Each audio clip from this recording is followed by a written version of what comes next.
Hola, hola jóvenes, qué gusto saludarles nuevamente. Sean bienvenidos a la clase de química. Esta semana hemos estado abordando un tema sobre los hidrocarburos, hablando específicamente de características físicas de ebullición, de fusión y nomenclaturas de alcanos. Pero el día de hoy vamos a tratar un tema muy importante. Vamos a hablar un poco sobre las reacciones de los alcanos. Antes de iniciar con este tema, vamos a recordar algunas características principales de los alcanos. Estos son hidrocarburos saturados de cadena abierta. Presentan cadenas en las cuales los carbonos están hibridados tetraederalmente. Pero ¿cómo sucede eso? Cuando los átomos se enlazan al carbono principal, estos llegan a formar un ángulo aproximadamente de 109 grados. Es un valor que corresponde al ángulo de los tetraedros regulares. Los enlaces que se establecen son de tipo sigma, tanto los enlaces carbono-carbono como también los enlaces carbono e hidrógeno son covalentes, donde los átomos se unen para poder alcanzar el octeto estable.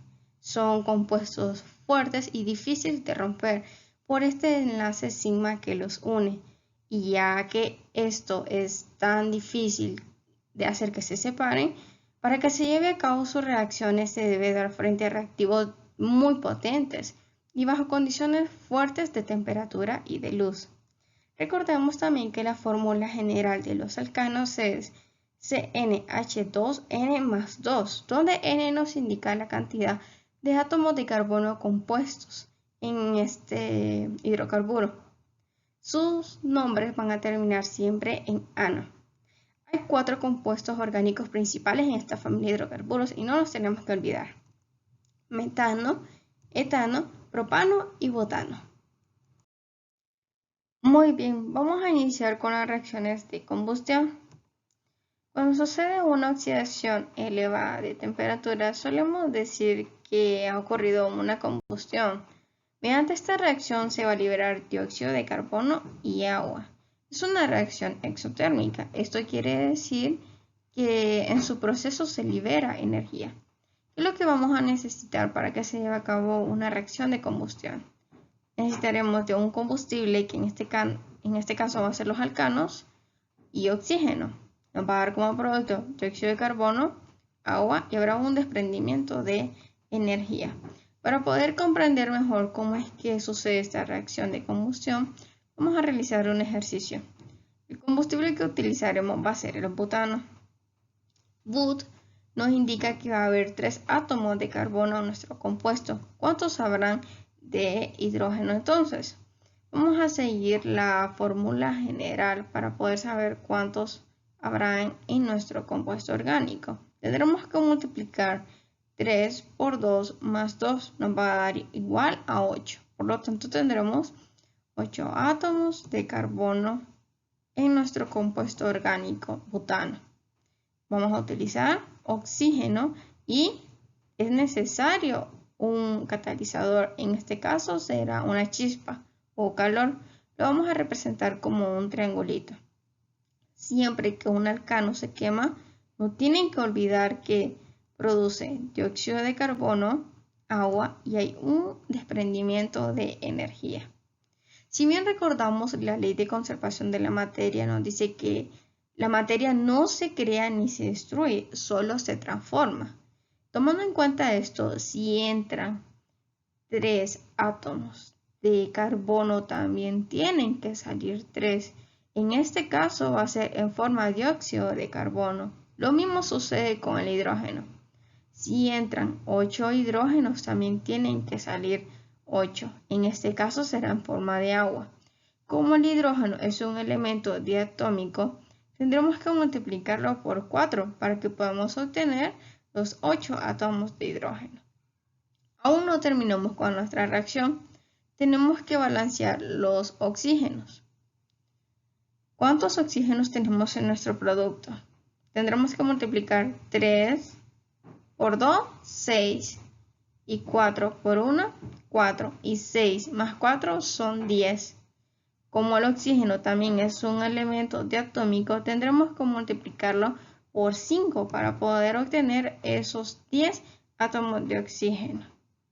Muy bien. Se necesita de una regla para poder saber cuántas moléculas de dióxido de carbono y de agua se van a liberar. ¿Cuántas serán de dióxido de carbono? Va a ser la misma cantidad de átomos de carbono que hay en nuestro compuesto orgánico. En este caso son 3. ¿Cuántas van a ser de agua? Va a ser la cantidad de átomos de carbono en el compuesto orgánico más 1. Si tuviéramos, por ejemplo, 4 carbonos, tendrían que liberarse 4 moléculas de dióxido de carbono y 5 moléculas de agua. Para poder comprender mejor estas reacciones de combustión, vamos a realizar un ejercicio más. El combustible que vamos a utilizar en este caso va a ser el pentano. Recordemos que es necesario que haya oxígeno y un catalizador que va a ser calor. Nos va a dar como producto dióxido de carbono, agua y siempre habrá un desprendimiento de energía porque estas son reacciones exotérmicas. ¿Cuántas moléculas de dióxido de carbono se van a desprender? Recordemos que la regla nos dice que va a ser la misma cantidad de átomos de carbono que hay en nuestro alcano. Significa que serán 5. ¿Cuántas van a ser de agua? Entonces va a ser la cantidad de átomos de carbono del alcano más 1. Significa que son 6. Aún tenemos que balancear los oxígenos. ¿Cuántos hay en los productos? Multiplicamos. 5 por 2, 10. 6 por 1, 6 y 10 más 6 son 16. Necesitamos también que aquí hayan 16 oxígenos. Como el oxígeno es un elemento diatómico, tendremos que multiplicarlo por 8 para poder obtener esos 16 oxígenos. Y es así como queda balanceada nuestra ecuación. Seguiremos con las reacciones de halogenación. Como su nombre lo indica, se necesitan de halógenos, elementos que se encuentran en el grupo número 7 de la tabla periódica. Los alcanos reaccionan con los halógenos formando derivados halogenados, llamados también halogenuro de alquilo. En estas reacciones solo se hace uso de dos, del cloro y de bromo. ¿Qué sucede con el flúor y el yodo? El flúor genera reacciones exotérmicas y en el caso del yodo se necesita demasiada energía para que se pueda llevar a cabo un tipo de reacción como esta. Para comprender cómo se llevan a cabo estas reacciones, vamos a realizar un ejercicio. Nuestros reactivos serán metano y cloro. Se necesita de un catalizador y serán los rayos ultravioleta. ¿Qué es lo que sucede? Los rayos ultravioleta van a atacar el alcano, haciendo posible que se libere un átomo de hidrógeno en el compuesto orgánico. Como el cloro es un elemento diatómico, tendremos dos disponibles. El cloro, al ver que se ha separado un átomo de hidrógeno, uno de ellos se va a enlazar con él para formar así ácido clorhídrico. Ahora, en el alcano ha quedado un espacio disponible, por lo que el cloro que había quedado tomará ese lugar del hidrógeno, formando ahora cloruro de metilo. Vamos a realizar otro ejercicio. Nuestros reactivos serán etano y bromo. Nuestro catalizador, rayos ultravioleta. ¿Qué sucede?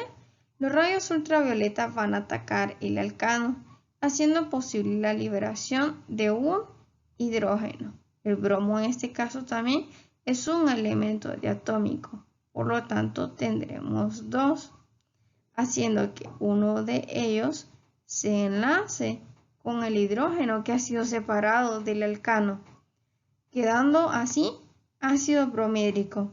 Como quedó un espacio en el alcano, entonces el bromo que quedó se va a enlazar a él, formando bromuro de metilo.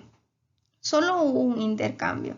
Recordemos que los alcanos son conocidos como hidrocarburos saturados.